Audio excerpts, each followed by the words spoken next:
Today we're gonna make one of my favorite dishes. I like making comfort food. I mean, that's what it is. Most of the dishes I'm gonna make is something that you can attempt to achieve at home. It's not gonna be it is a restaurant standard. It is because of the ingredients. And I always say the ingredient is the recipe. What we're gonna make today, we're gonna make lasagna. There's 3 main parts of lasagna: pasta, meat, and in between that there's the bechamel. So these are the 3 items that I'm going to show you to make, and then assembling it is the easy bit, because you got to build your flavor, your consistency, and also your texture in all that. So we're going to start off with the pasta, because I'm going to make the pasta, leave it in the fridge, let it rest, because it needs a good 6 hours rested. That will give me enough time to cook my meat slowly. And whilst my meat is cooking, I'll make my bechamel. That's the sequence of the recipe. Okay, we start. Flour, Caputo flour. I have 600 grams of flour, 10 grams of salt. Caputo. This is very good for pasta, Caputo pasta, because there's 2 Caputos. One for making the dough bread, and one's for making pasta. Egg yolk, whole egg. I put 5 whole eggs, 4 yolk. I want it quite rich. The yolk gives it the creaminess, gives it the luxury into it. And of course, a little bit of teal. Very simple. Pasta making is the easiest and fun things to do. I'm also going to show you another clip where we're going to make ravioli, but making the pasta dough a bit more pliable, a bit more softer. This we need to make it a bit more stiff, because we need the nice sheets. We need to give it not too much moisture. So let's get with it. I normally make my pasta dough in a food processor. The Italians will say, "Mamma mia!" They will start to use bad language, but then I'm not going to use bad language. But anyway, everyone makes how they feel they can achieve the objective. So what I do, I add all that in there.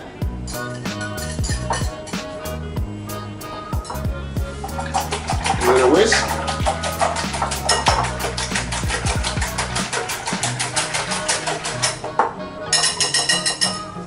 And what I always do, I always add some and leave some, because your egg sizes might be different. I always say people, you have to understand your recipe, because you are the recipe. It's not the recipe that rules you, you rule the recipe. So you gotta understand the egg sizes are different. That's why I add when I need, because I need this pasta quite dry.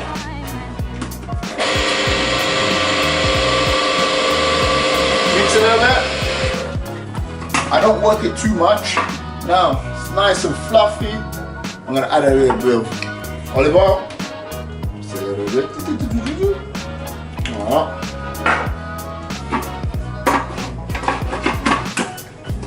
Mix it a little bit. Okay. You pour it all together. Now I'm gonna put this in a sous vide machine, in a bag.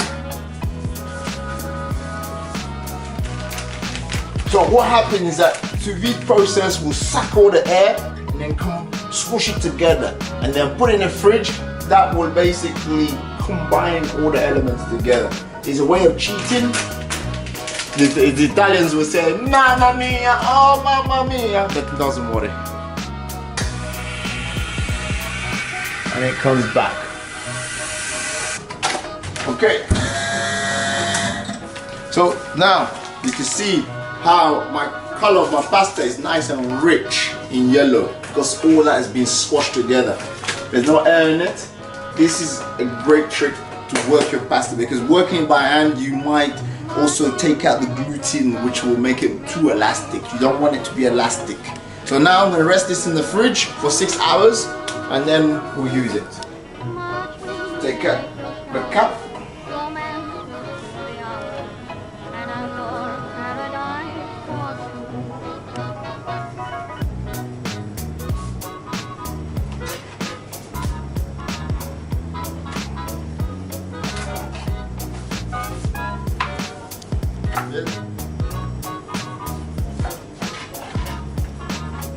Lovely.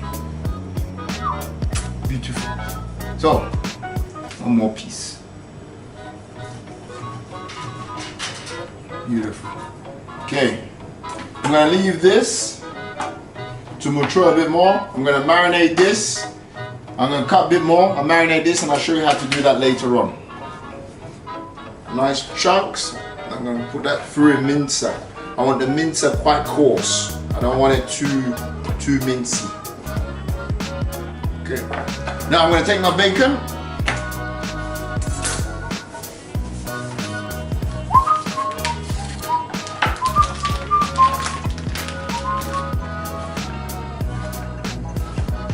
My meat is prepped. I'm gonna mince it in this KitchenAid. As I said, when I bought my KitchenAid, I bought an attachment for mincing. Mincing your own meat allows you to know what you put inside the meat. Because when you buy mince from your butchery, it can contain many different things, which you don't know, it can contain too much fat or other things. But using Simply Gourmet, they give you 100% meat. They give you what you want. And as for me, I vouch for, I don't promote people because for the sake of promoting, but I know because I work with them personally. And these, for me, to trust who you get your product from is one of the key things of a restaurateur. The product that you get is honest. So, but this also gives you ways to produce things yourself and to basically regulate what you eat because you're knowing what's inside. So buying an attachment is inexpensive and it's a great kit to have at home as well. In my meat, I like to have a bit of fat inside because that's what gathers all the flavors together and that leaves it in the sauce. So I put a bit of fat in there with the meat. I think it's nice. Okay, that's done. I'm gonna get my onion. I always take 2 skins off as usual. I always say in my videos because the second skin sometimes gets a bit, like you can see here, that's not edible. You can't eat it, it gets dry quickly. So I always take it off. A little bit off it at the bottom. I'm gonna keep this together. As usual, place. Use the right knife for the right job.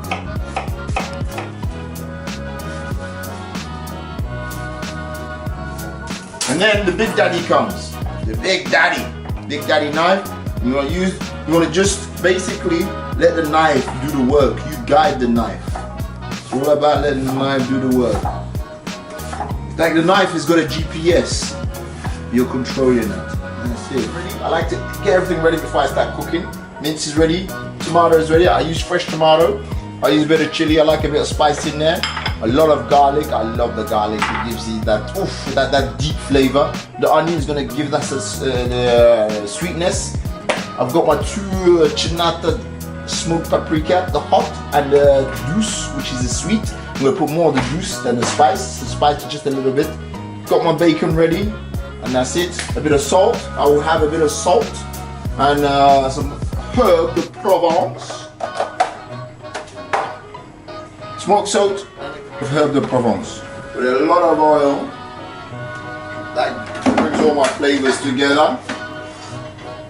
And I always start with a cold pan and I put my onions in a cold pan. I grab a little salt as well. Okay, while this is stewing, I'm going to fry my bacon. I want to fry this off nicely.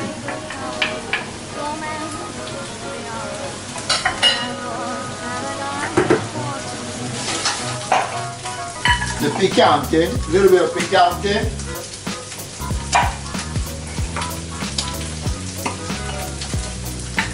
And a lot of spice, the sweet.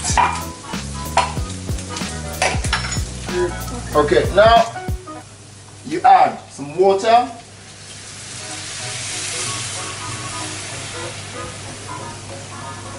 You add some water and all that flavor will come into the water.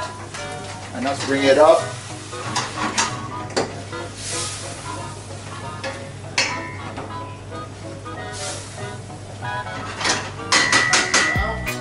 My tomato is there. So basically I'm making a base my tomato base. Before I'm going to fry my meat and put it in here.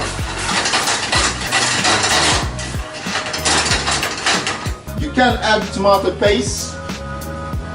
You can add your own flavor. I'm going to put herbs de Provence. I want all this to stew inside.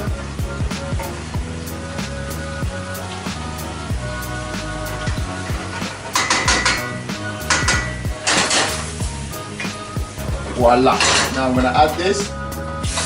See, my pan is clean. It's like I made a stock.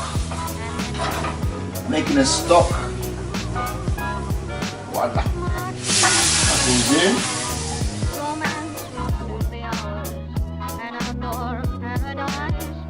So wow, our tomato is compoting. It's slowly cooking there on the side. After this, I'm going to cook the meat, but before that, I'm going to make the bechamel. Bechamel, creamy sauce. I want it quite thick, so I'm going to put less milk. We need about 50 grams of butter, about 50 grams. Some flour. I'm going to use cappuccino because I've got it, and I'm going to use milk. Milk. I have various milk, which my favorite brand of milk is using, Koita. They have a lactose free.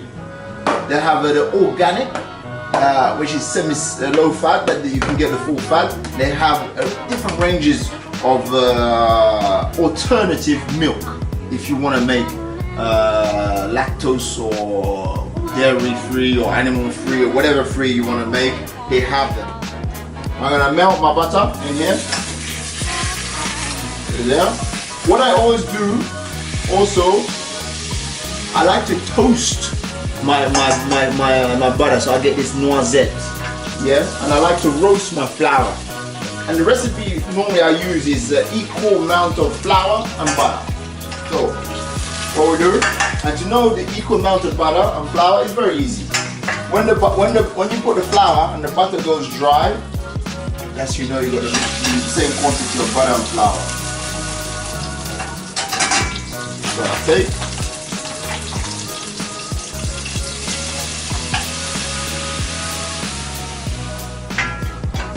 toasted flour, torréfié. Okay, now I'm gonna add my warm milk.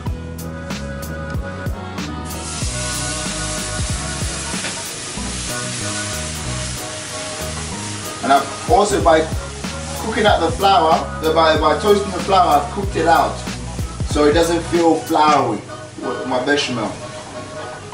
We need it this way.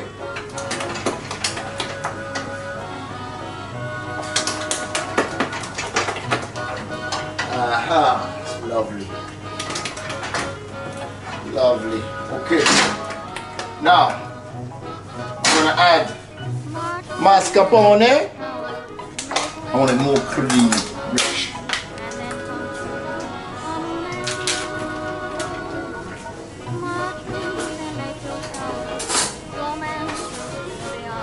That's why my mascarpone is quite thick. That's why my bechamel is quite thick, because I'm going to add mascarpone, parmigiano. I love it. And now, some Gruyere. Of course.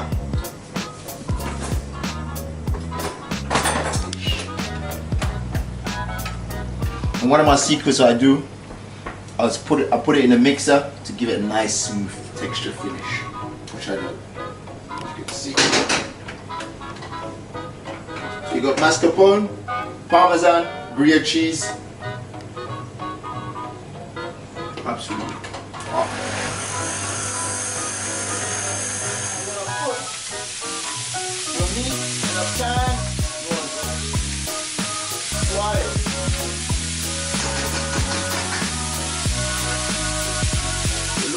Fry.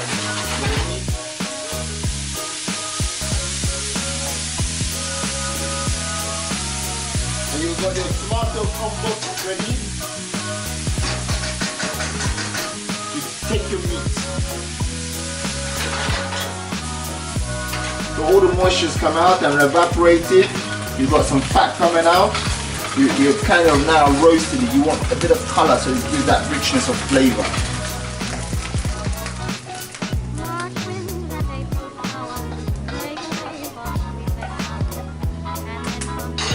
Put that back. So you drain some of the oil. I'm going to use a little bit of the oil to start off my next meat.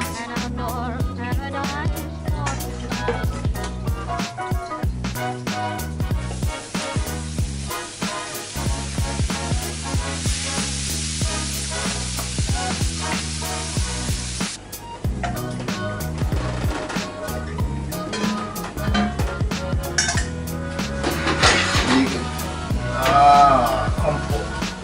Love. 6 hours. Because we sheets of pasta. That's what we're gonna do.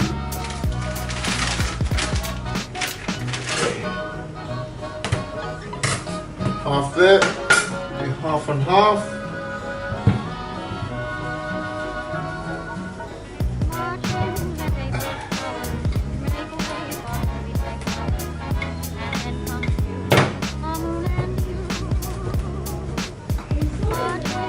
Okay, got it now.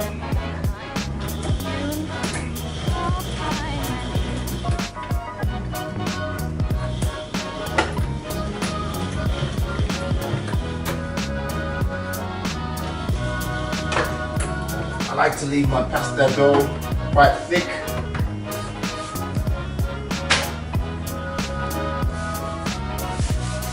I'm gonna add the semolina. Adding semolina helps it not to stick. I'm gonna cut it roughly the same. We can patch it up anyway, so it's not too.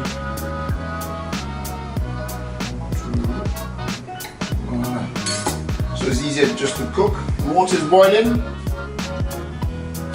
Put it in there. Voila.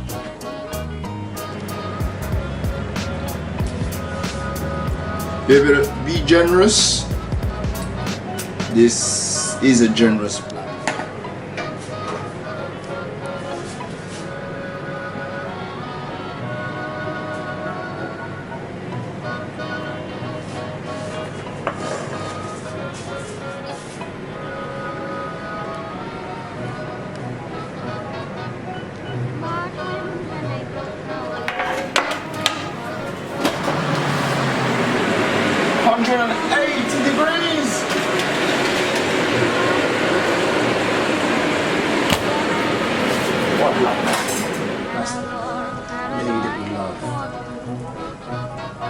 Everything made fresh.